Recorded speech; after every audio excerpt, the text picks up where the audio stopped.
Hello students, this is Anup Chaudhary, lecturer of computer science, posted at Government Polytechnic College, Jhunjhunu. So students, आज हम एक नया subject start करने जा रहे हैं जो हम अपने इन ई लेक्चर्स के माध्यम से पढ़ना स्टार्ट करेंगे, जो है नेटवर्क सिक्योरिटी एंड क्रिप्टोग्राफी. तो ये आपके कंप्यूटर साइंस के डिप्लोमा कोर्स के थर्ड ईयर का सब्जेक्ट है जिसका कोड है CS 308. सो सबसे पहले बात करते हैं इस सब्जेक्ट के अंडर. जैसे ये नेटवर्क सिक्योरिटी और क्रिप्टोग्राफी की बात करता है तो नेटवर्क किससे मिलके बना होता है? कंप्यूटर्स से और अदर डिवाइसेस से. तो बेसिकली मेन कंपोनेंट जो है वो कंप्यूटर्स ही हैं.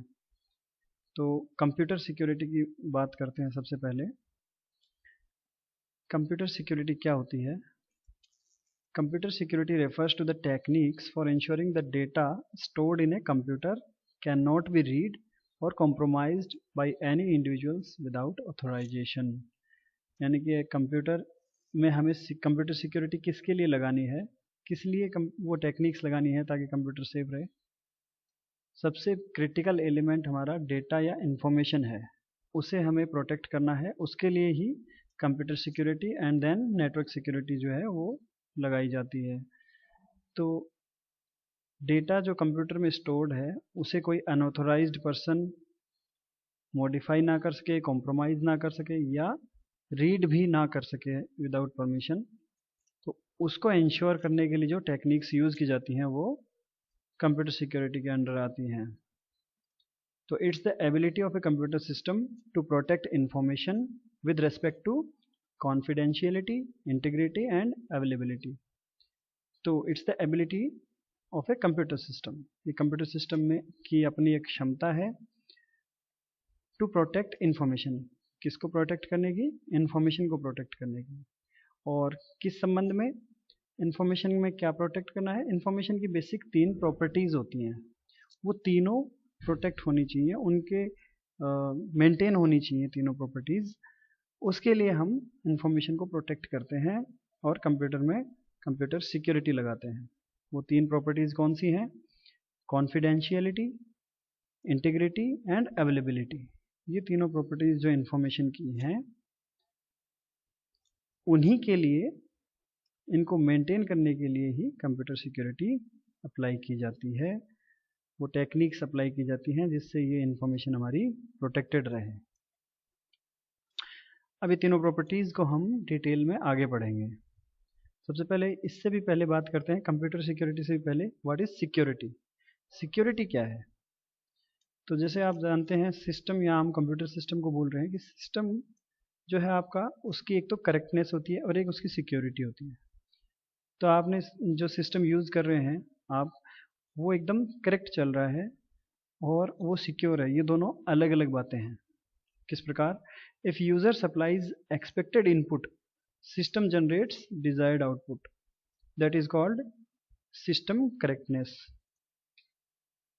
तो यानी कि सिस्टम करेक्टनेस क्या चीज़ है कि जब आपका जो एक्सपेक्टेड इनपुट है वो आप सप्लाई करते हैं, यूज़र सप्लाई करता है, तो जो सिस्टम है वो उस एक्सपेक्टेड इनपुट के अकॉर्डिंग ही डिजायर्ड जो आउटपुट है वो प्रोवाइड करेगा, जनरेट करेगा. तो वो सिस्टम करेक्ट है. बट सिक्योरिटी क्या है? इफ़ अटैकर सप्लाइज, यानी कि यहाँ पे आपका यूज़र जो है वो नहीं होके कोई अटैकर है जो आपके उस कंप्यूटर में से कोई जानकारी चुराना चाहता है या कुछ हार्म पहुँचाना चाहता है.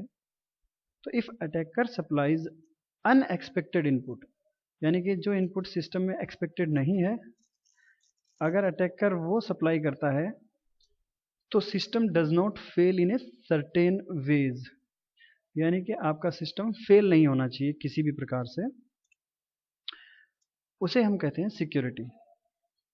कि सिस्टम करेक्ट होना एक अलग बात है कि आपका जो इनपुट एक्सपेक्टेड है उसके अकॉर्डिंग आउटपुट आ रहा है. बट जब आपके अनएक्सपेक्टेड इनपुट एक अटैकर प्रोवाइड करता है, सप्लाई करता है, तो जो सिस्टम है वो फेल नहीं होना चाहिए. ये है सिक्योरिटी. यहाँ पे देख सकते हैं आप, सिस्टम करेक्टनेस में आपने गुड इनपुट दिया तो गुड आउटपुट आया. बट सिक्योरिटी क्या चीज़ है? अगर आपने बैड इनपुट दिया तो वो बैड आउटपुट नहीं मिलेगा आपको. वो बैड इनपुट को ब्लॉक करेगा. उससे प्रोटेक्ट करेगा और कोई भी बैड आउटपुट हमें नहीं मिलेगा। तो ये सिस्टम करेक्टनेस एंड सिक्योरिटी में डिफरेंस है। अब सिस्टम करेक्टनेस जो है उसमें क्या है, आपके जितने ज़्यादा फीचर्स आपके पास अवेलेबल रहते हैं सिस्टम में उतना ही सिस्टम बेटर होता है। बट सिक्योरिटी की जो डिमांड है वो क्या है कि आप अगर ज़्यादा फीचर्स डालते हैं तो वो कैन बी वर्स, वो सिस्टम के लिए ज़्यादा ख़राब हो सकती हैं। जितनी ज़्यादा फीचर्स डाली जाएंगी उतना ही सिक्योरिटी ब्रीच का स्कोप बढ़ जाएगा। तो ये दोनों इन्वर्सली एक दूसरे से उल्टा जो है, फीचर्स जो है ज़्यादा होना करेक्ट होने के लिए अच्छा है, सिस्टम आपका और करेक्ट हुआ है, बट लेस सिक्योर हुआ है। एक दूसरे से उल्टा है सिक्योरिटी एंड करेक्टनेस इस मामले में, फीचर्स के मामले में। चलो अब बात करते हैं सिक्योरिटी की उन प्रॉपर्टीज़ की जिनको मेंटेन करने के लिए सिस्टम सिक्योरिटी लगाई जाती है, टेक्निक्स जो हैं वो लगाई जाती हैं। सबसे पहली है कॉन्फिडेंशियलिटी। कॉन्फिडेंशियलिटी क्या कहती है? इस प्रॉपर्टी का मतलब है कि इंफॉर्मेशन अबाउट सिस्टम और it's users can not be learn by an attacker. Confidential है इंफॉर्मेशन, उसे कोई अटैकर या अनऑथराइज्ड पर्सन जिसके लिए वो अवेलेबल नहीं होनी चाहिए, वो उसे अवेलेबल नहीं होनी चाहिए तो वो उसे नहीं एक्सेस कर सके, वो कॉन्फिडेंशियलिटी हो गई। दूसरा हो गया इंटीग्रिटी। जब the system continues to operate properly only reaching states that would occur if there were no attacker. यानी कि आपका सिस्टम जो है वो आपका कंटिन्यूली आपका प्रॉपरली वर्क कर रहा है, continuous system continues to operate properly, properly आपका सिस्टम जो है कंटिन्यू वर्क कर रहा है। Only reaching states that would occur if there were no attacker. यानी कि आपकी जो स्टेट्स हैं वो अकर होनी चाहिए जैसे कि कोई अटैकर नहीं था। तो यानी कि जब कोई अटैकर नहीं हो तब जो स्टेट्स हमें मिलनी चाहिए, चाहे अटैकर हो या ना हो, अगर इंफॉर्मेशन की वही स्टेट्स हमें मिलती हैं तो हम क्या कहते हैं, इंफॉर्मेशन की जो है इंटीग्रिटी मेंटेन्ड है। तो जैसे नॉर्मली जब अटैकर ना हो तब जो स्टेट्स हमें प्राप्त होती हैं वही स्टेट्स हमें ऑलवेज मिलनी चाहिए, तो वो सिस्टम की इंटीग्रिटी मेंटेन्ड है। तो ये इंटीग्रिटी प्रॉपर्टी है कि किसी भी परिस्थिति में जो सिस्टम की या इंफॉर्मेशन की जो स्टेट्स हैं वो बदलनी नहीं चाहिए और आपका सिस्टम कंटिन्यूसली वर्क करता रहना चाहिए, ऑपरेट करता रहना चाहिए प्रॉपरली। तीसरी प्रॉपर्टी है availability. Actions by an attacker do not prevent users from having access to use of the system। तो कुछ ऐसी एक्शंस अटैकर अगर कुछ ऐसी एक्शंस लेता है जिनसे जो यूज़र है जिसके लिए आपका सिस्टम, कंप्यूटर सिस्टम बनाया गया है, वो खुद ही अपने सिस्टम को एक्सेस ना कर सके या उस इंफॉर्मेशन को एक्सेस ना कर सके जो उसके लिए मेंट करती है, उसके लिए है, उसको ही रोक दिया जाए उस यूज़र को प्राप्त करने से, तो वो अवेलेबिलिटी जो प्रॉपर्टी है उसको मेंटेन करने में प्रॉब्लम हुई है, यानी कि कोई ना कोई सिक्योरिटी ब्रीच हुआ है। तो अटैकर की किसी भी एक्शन से जो यूज़र है उसको इन्फॉर्मेशन एक्सेस करने में कोई प्रॉब्लम नहीं होनी चाहिए, या उसको ऑलवेज उसके लिए जो बनाई गई इन्फॉर्मेशन है या उसके लिए जो इन्फॉर्मेशन है वो अवेलेबल होनी चाहिए। तो ये प्रॉपर्टी होगी अवेलेबिलिटी, यानी कि जिस यूज़र के लिए जो इन्फॉर्मेशन है उसे अवेलेबल होनी चाहिए, उसमें किसी भी अटैकर या इंट्रूडर के द्वारा उस इंफॉर्मेशन को रोका ना जा सके, है ना, उसके एक्सेस को रोका ना जा सके, जो यूज़र है उसको एक्सेस करने से रोक ना सके, तो वो प्रॉपर्टी है अवेलेबिलिटी। तीनों हो गई, कॉन्फिडेंशियलिटी, फिर इंटीग्रिटी एंड देन अवेलेबिलिटी। तो साधारण भाषा में अगर बात करें तो ये कॉन्फिडेंशियलिटी का मतलब आप समझते हैं कि वो जिसके लिए इंफॉर्मेशन है सिर्फ वही एक्सेस कर सके, कोई और एक्सेस ना कर सके। दूसरी इंटीग्रिटी का मतलब है कि जो इंफॉर्मेशन है एज इट इज़ रहनी चाहिए, उसे कोई चेंज ना कर सके। और तीसरी जो अवेलेबिलिटी है वो यानी कि ऑलवेज अवेलेबल होना चाहिए, जब भी उस इंफॉर्मेशन की रिक्वायरमेंट हो, यूज़र जब भी उसको एक्सेस करना चाहे उसे अब उसकी इंफॉर्मेशन अवेलेबल होनी चाहिए, उसको कोई रोक ना सके। तो ये तीन मेन प्रॉपर्टीज़ हैं जिनको हम शॉर्ट में कहते हैं CIA, confidentiality, integrity and availability. तो CIA प्रॉपर्टीज ऑफ इंफॉर्मेशन। तो सिक्योरिटी के लिए हमें इन तीनों प्रॉपर्टीज को मेंटेन करना पड़ता है इंफॉर्मेशन की। अब बात करते हैं व्हाई वी नीड सिक्योरिटी, हमें सिक्योरिटी की आवश्यकता क्यों है। Because there are threats to data and information. जो भी आपकी इंफॉर्मेशन है उसके लिए बहुत सारे थ्रेट्स होते हैं, उनसे बचाने के लिए हमें उसे सिक्योर करना पड़ता है उनसे। उन थ्रेट क्या चीज़ है? Threat is an object, person और other entity that represents a constant danger to an asset. यानी कि यहाँ एसेट क्या है हमारा? Information.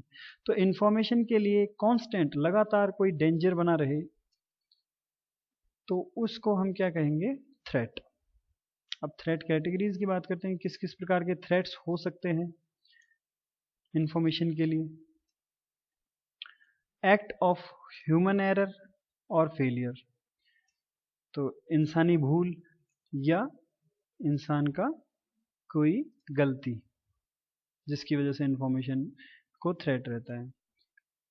Compromises to intellectual property, तो इंटेलेक्चुअल प्रॉपर्टी यानी कि किसी की प्रॉपर्टी के साथ कॉम्प्रोमाइज करना, यानी जिससे संबंधित इंफॉर्मेशन है उसके अलावा किसी और के द्वारा उसमें छेड़खानी करना या उसे एक्सेस करना। डेलिब्रेट एक्ट ऑफ स्पाइनेज और ट्रेसपास, स्पाइनेज यानी कि उस पर स्पाई करना, जासूसी करना। तो ऐसे कुछ एक्ट्स जो स्पाइंग से जुड़े हों, किसी पे हम नज़र रखने से जुड़े हों, या फिर उसकी कोई ट्रेसपासिंग से जुड़े हों, यानी कि उससे रिलेटेड उसकी प्रॉपर्टी है किसी इंडिविजुअल की, उसमें किसी और का घुसना, कोई ऐसी इंफॉर्मेशन या कंप्यूटर में ऐसे सॉफ्टवेयर्स जिनके लिए, जो यूज़र के लिए बने हैं पर कोई और उसमें एक्सेस करना चाहे, उनको उनमें घुसना चाहे, तो ये थ्रेट रहता है। Deliberate act of information extortion, तो इंफॉर्मेशन एक्सटॉर्शन मतलब जैसे हम कई बार पढ़ते भी हैं न्यूज़पेपर्स में भी कि किसी डेटाबेस से डेटा चुरा लेना हैकर्स द्वारा, और उसके बाद उस इंफॉर्मेशन जो उन्होंने चुराई है उसके बदले में पैसे मांगना या कोई और डिमांड करना, और उस डिमांड के पूरी ना होने पर उसे इंफॉर्मेशन को डिस्ट्रॉय करने की धमकी देना। तो चुराना या उसको पूरी तरीके से नष्ट कर देना, चुरा कर, और उनके लिए जब अवेलेबल ना हो खुद के लिए वो इंफॉर्मेशन, तो उसके लिए एक्सटॉर्शन करना, ये एक थ्रेट है। उसका मिसयूज़ करने के लिए या उसे नष्ट करने के लिए इस तरह की धमकियां दी जा सकती हैं। डेलिब्रेट एक्ट ऑफ सैबोटेज और vandalism,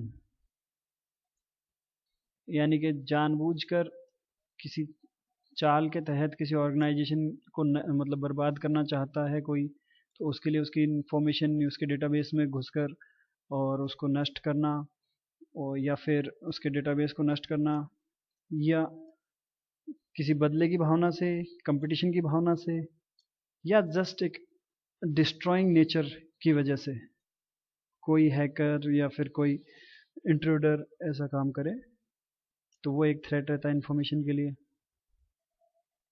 deliberate act of theft, जानबूझकर चोरी का कोई कार्य, वो एक थ्रेट रहता है, यानी कि आप चुरा लेते हैं जो आपके लिए चीज़ें अवेलेबल नहीं होती हैं, उन्हें जो इंफॉर्मेशन है उनको चुराना। Forces of sorry deliberate software attack, इसके अंदर आपके वायरस वगैरह आते हैं, जैसे सॉफ्टवेयर ऐसे बनाना या किसी को नेटवर्क के थ्रू सॉफ्टवेयर इंस्टॉल करना किसी सिस्टम में। तो सॉफ्टवेयर अटैक वो अटैक हैं जो वायरस, वॉर्म, ट्रोजन हॉर्स इनके सहायता से किए जाते हैं, वो इंफॉर्मेशन के लिए थ्रेट हैं। और फोर्सेस ऑफ नेचर, अब जैसे नेचुरल डिजास्टर्स होते हैं, बाढ़ आना या फिर कोई भूकंप आना, तो इस तरह से अर्थक्वेक वगैरह जो है वो उनकी वजह से अगर कोई सर्वर ख़राब हो जाता है, डेटाबेस की मशीनरी में, हार्डवेयर में प्रॉब्लम आ जाती है, तो डेटा करप्ट हो सकता है, इंफॉर्मेशन नष्ट हो सकती है। तो इस तरह से फोर्सेस ऑफ नेचर भी थ्रेट हैं इंफॉर्मेशन के लिए। Deviations in quality of services, यानी कि जो सर्विस प्रोवाइडर कोई सर्विस देना चाहता है, जिसके लिए जैसे बहुत सारे सर्वर्स हैं जिनसे हम सर्विसेज के लिए रिक्वेस्ट करते हैं, तो उसकी क्वालिटी को ख़राब करना या उसमें क्वालिटी में को डिग्रेड करने की कोशिश करना जो है वो भी एक थ्रेट है। इसमें कोई इन्फॉर्मेशन चुराई नहीं गई है, किसी प्रकार की इन्फॉर्मेशन डायरेक्टली नष्ट करने की कोई कोशिश नहीं की गई है, बट जो सर्विस हम सर्वर से ले रहे हैं, जो इन्फॉर्मेशन हम लेना चाहते हैं, उसको जिस क्वालिटी के साथ हमें मिलना चाहिए उसमें प्रॉब्लम क्रिएट करना, जैसे कि इंटरनेट कनेक्शन या कोई मीडियम जो कनेक्शन का है उसमें प्रॉब्लम क्रिएट करना, या इस तरह से किसी भी जैसे पावर सर्ज या पावर जो वोल्टेज के जो सप्लाई है उसमें प्रॉब्लम क्रिएट करना। इससे क्या होगा, आपकी जो इंफॉर्मेशन की क्वालिटी है उस पर, और जो सर्विस है जो आप लेना चाहते हो, जो सर्विस प्रोवाइडर है उससे, उसमें प्रॉब्लम आती है, तो ये थ्रेट रहता है। Technical hardware failure, technical hardware failure यानी कि हार्डवेयर आपने जो यूज़ किया है उसमें कोई टेक्निकल प्रॉब्लम आना, या फिर मैन्युफैक्चरर के द्वारा पहले से ही कोई ऐसी भूल हो जाना जिसकी वजह से उस हार्डवेयर के फेलियर होने का खतरा रहता है, जिसका उस टाइम उसे टेस्टिंग के टाइम उनका पता नहीं लगे। तो इस प्रकार की प्रॉब्लम भी आपकी इंफॉर्मेशन के लिए हार्मफुल हो सकती है, थ्रेट हो सकती है। टेक्निकल सॉफ्टवेयर फेलियर, अब सॉफ्टवेयर्स में बग्स आना या कोई सॉफ्टवेयर का किसी पर्टिकुलर मशीन के साथ प्रॉपरली वर्क नहीं करना, इस तरह से सॉफ्टवेयर फेलियर या एरर्स जो हैं वो भी इंफॉर्मेशन के लिए थ्रेट हैं। एंड टेक्नोलॉजिकल ऑब्सोलेंस, अब टेक्नोलॉजी ऑब्सोलीट होना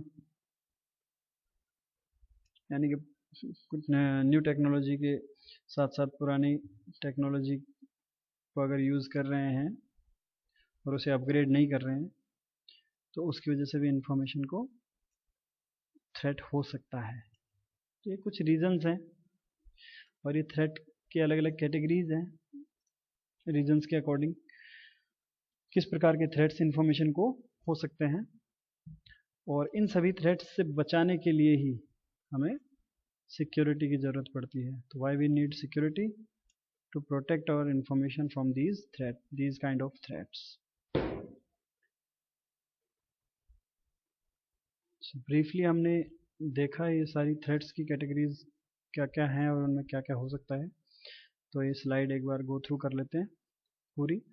जैसे फर्स्ट थ्रेट की कैटेगरी जो है वो है एक्ट ऑफ ह्यूमन एरर और फेलियर। तो इसमें क्या क्या शामिल है, includes acts done without malicious intent, caused by inexperience, improper training, incorrect assumptions।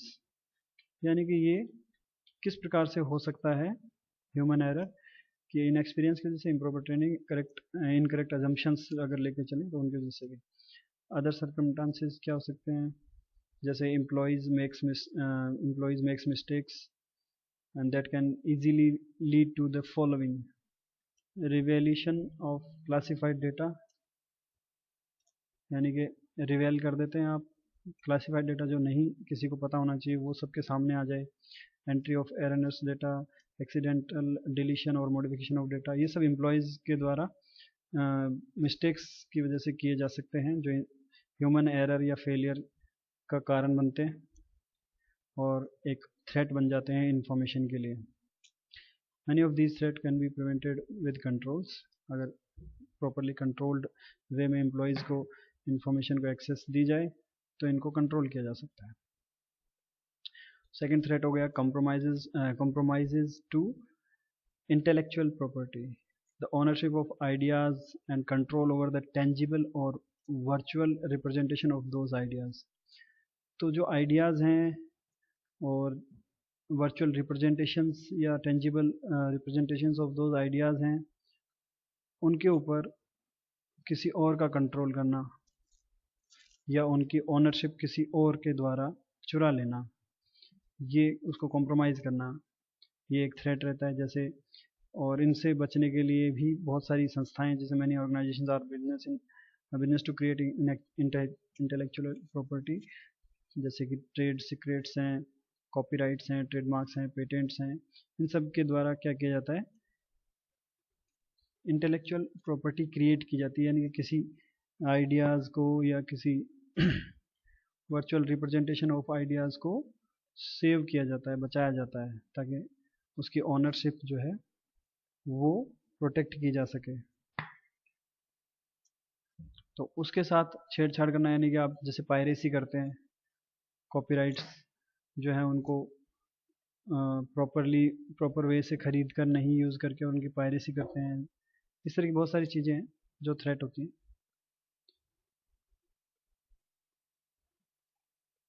स्पाइनेज और trespass, broad category of activities that breach confidentiality. तो कॉन्फिडेंशियलिटी को ब्रीच करने वाली जो कैटेगरी है उसको हम ये नाम दे रहे हैं, ये भी एक थ्रेट है, स्पाइनेज एंड और ट्रेसपास। इसमें क्या क्या शामिल है, unauthorised accessing of information, competitive intelligence versus espionage. तो आप जैसे कंपटीशन की वजह से एक दूसरे के आइडियाज़ को चुराने या उससे बेटर अपने आइडिया को या इंफॉर्मेशन को अपडेट करने के लिए उस पर नज़र रखी जाती है। शोल्डर सर्फिंग, हिडन कैमरा, इस तरह के चीज़ें यूज़ करके और ये जो है स्पाई किया जाता है, जासूसी की जाती है। सो इसमें एक हैकर का बड़ा रोल रहता है। हैकर क्या है, a person who illegally gains access to and sometimes tampers with the information in a computer system, an expert at programming and solving problems with a computer। ये हैकर्स के द्वारा spy करना और उस इंफॉर्मेशन को चुरा लेना या मॉडिफाई करना, यानी किसी और की प्रॉपर्टी में ट्रेसपास करना।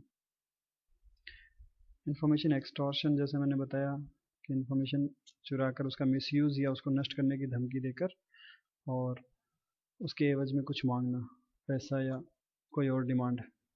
Stealing information from A computer system and demanding compensation for its return और नॉन यूज़। क्रेडिट कार्ड्स में सबसे पहले एक्सटॉर्शन पाया गया था। डेलिबरेट एक्ट ऑफ सैबोटेज, यानी कि जानबूझ के किसी फर्म को बर्बाद करने के लिए उसकी इंफॉर्मेशन या डेटा को नष्ट करना या सिर्फ डिस्ट्रक्टिव माइंड के चलते प्रॉब्लम्स क्रिएट करना। So these threats can range from petty vandalism to organized sabotage। Individual or group who want to deliberately sabotage operations of a computer system or business or perform acts of vandalism to either destroy an asset or damage the image of organization। तो destroy करने की प्रवृत्ति को ही हम ये threat समझ रहे हैं इंफॉर्मेशन के लिए। एक्ट ऑफ थेफ्ट, यानी कि illegal taking of another's property, physical, electronic और इंटेलेक्चुअल। तो इसमें ये आपका जो है मिलता जुलता ही है जो हमने उससे पहले जो स्पाइनेज और ट्रेसपास पढ़ा है उससे मिलता जुलता ही है। स्पाइनेज यानी आप सिर्फ स्पाई करते हो और उसको मॉडिफाई करके यूज़ कर लेते हो, और इसमें डायरेक्टली आप उसकी इंफॉर्मेशन को चुरा लेते हो। The value of information suffers when it is copied और and taken away without owner's knowledge. तो ये हो गया चोरी। डेलिब्रेट सॉफ्टवेयर अटैक, जिसमें आपके macro virus, boot virus, home Trojan horse, logic bombs, backdoor, trapdoor, denial of service attacks, polymorphic hoax, इस तरह की जो मैलिशियस सॉफ्टवेयर्स हैं वो आपके अटैक के लिए यूज़ किए जाते हैं इन्फॉर्मेशन को, या आपके कंप्यूटर को डायरेक्टली अटैक करके इन्फॉर्मेशन उसमें से चोरी करना, नष्ट करना, इस तरह के काम करने के लिए। डिज़ाइन टू डैमेज, डिस्ट्रॉय और deny service to target systems, तो ये तो सिस्टम को टारगेट करके बनाए जाते हैं ये software. when an individual or group designs software to attack systems, they create malicious code software called malware, इन्हें malware कहते हैं, malicious software malware। Forces of nature के बारे में हम बात कर चुके हैं। Forces of nature, act of God, are dangerous because they are unexpected. ठीक है, ये अनएक्सपेक्टेड होती हैं, without can occur with very little warning, कोई वार्निंग हमें पहले से नहीं मिलती इनकी। सो ये इन्फॉर्मेशन को किस तरह से नष्ट कर सकती हैं, जैसे fire, flood, earthquake and lightning और वॉल्केनिक एरप्शन, इस तरह की जो है फोर्सेस ऑफ नेचर इंफॉर्मेशन के लिए थ्रेट हैं। इसके अलावा deviation in quality of services, तो इसमें हमने बात की situations of products and services are not delivered as expected, information system depends on many interdependent support systems. तो इसमें क्या है, जो सपोर्ट सिस्टम है इंफॉर्मेशन का, उस पे अटैक किया जाता है, ताकि क्या होता है, क्वालिटी ऑफ सर्विस जो है वो डिग्रेड हो जाती है। जैसे internet service, communications and power irregularities, आपकी जो पावर जनरेशन है वोल्टेज वगैरह की, उसमें इरेगुलरिटीज़ क्रिएट करके इस तरह से क्वालिटी ऑफ सर्विस को अफेक्ट किया जाता है। तो ये इससे क्या होता है, जो आपका सपोर्ट सिस्टम है इंफॉर्मेशन सिस्टम का, उसमें प्रॉब्लम क्रिएट हो जाती है, तो क्वालिटी ऑफ सर्विस डिग्रेड हो जाती है। बात करते हैं टेक्निकल हार्डवेयर फेलियर की। टेक्निकल हार्डवेयर फेलियर्स और errors occur when a manufacturer distributes to user equipment containing flaws. तो जब आपके मैन्युफैक्चरर ने ऐसे इक्विपमेंट्स बना दिए हैं जिनमें पहले से ही कुछ कमी रह गई हो, जैसे कि इंटेल पेंटियम 2 प्रोसेसर का यहाँ एग्जांपल दिया गया है, तो वो आपके टेक्निकल हार्डवेयर फेलियर का कारण बन जाते हैं और जिससे आपके इंफॉर्मेशन को थ्रेट रहता है। These defects can cause the system to perform outside of expected parameters. जिन पैरामीटर्स के अंदर एक सिस्टम को काम करना चाहिए उससे बाहर जाके काम कर सकता है सिस्टम इन डिफेक्ट्स की वजह से, रिजल्टिंग इन अनरिलायबल सर्विस और लैक ऑफ अवेलेबिलिटी। जो इन्फॉर्मेशन है तो वो लैक ऑफ अवेलेबिलिटी हो सकती है, या फिर अनरिलायबल सर्विस के कारण वो इंफॉर्मेशन रिलायबल नहीं रहती है। तो ये टेक्निकल हार्डवेयर फेलियर। इसी तरह से टेक्निकल सॉफ्टवेयर फेलियर्स भी हो सकते हैं। This category of threats come from purchasing software with unrevealed faults, यानी कि जो टेस्टिंग के ड्यूरिंग फॉल्ट्स जो हैं वो या तो डिटेक्ट नहीं हुए, डिटेक्ट हुए तो रिवील नहीं किए गए, बताए नहीं गए, वैसे सॉफ्टवेयर परचेज करने पर इस तरह का थ्रेट क्रिएट हो सकता है। Large quantities of computer codes are written, debugged, published, and sold only to determine that not all bugs were resolved. कि कंपनी भी पूरे बग्स को अपनी तरफ से अगर टेस्ट कर भी लेती है तो भी उसे मार्केट में लॉन्च करती है प्रोडक्ट को, और ये देखने के लिए ही कि सारे बग्स जो हैं वो रिजॉल्व हुए हैं या नहीं हुए। तो सॉफ्टवेयर का कभी टेस्टिंग फेज जो है वो कंप्लीट होता ही नहीं है, क्योंकि यूज़र को अगर आपने वो सोल्ड कर भी दिया है, सेल कर भी दिया है, तो भी जो सॉफ्टवेयर है वो अलग अलग कंडीशन में अलग अलग जगह काम में लिया जा रहा है, तो उसमें कुछ बग्स हो सकते हैं। Sometimes unique combination of certain software and hardware reveal new bugs, कुछ नए बग क्रिएट हो सकते हैं कि भाई कुछ ऐसा हार्डवेयर पे आपने वो सॉफ्टवेयर चला रहे हो जो टेस्टेड नहीं है या अलग कंडीशन में चला रहे हो। Sometime that these items aren't error but the are purposeful shortcuts left by programmer। Programmer कुछ शॉर्टकट्स जो हैं वो छोड़ देते हैं, जैसे कोई गेम्स बनाए जाते हैं उनमें ये जो चीट कोड्स यूज़ किए जाते हैं, तो वो फॉर ऑनेस्ट और डिसऑनेस्ट रीजंस हो सकते हैं कि भाई आपका रीज़न जो है ऑनेस्ट हो शॉर्टकट का या फिर डिसऑनेस्ट हो, लेकिन वो एक थ्रेट बनता है, सॉफ्टवेयर थ्रेट।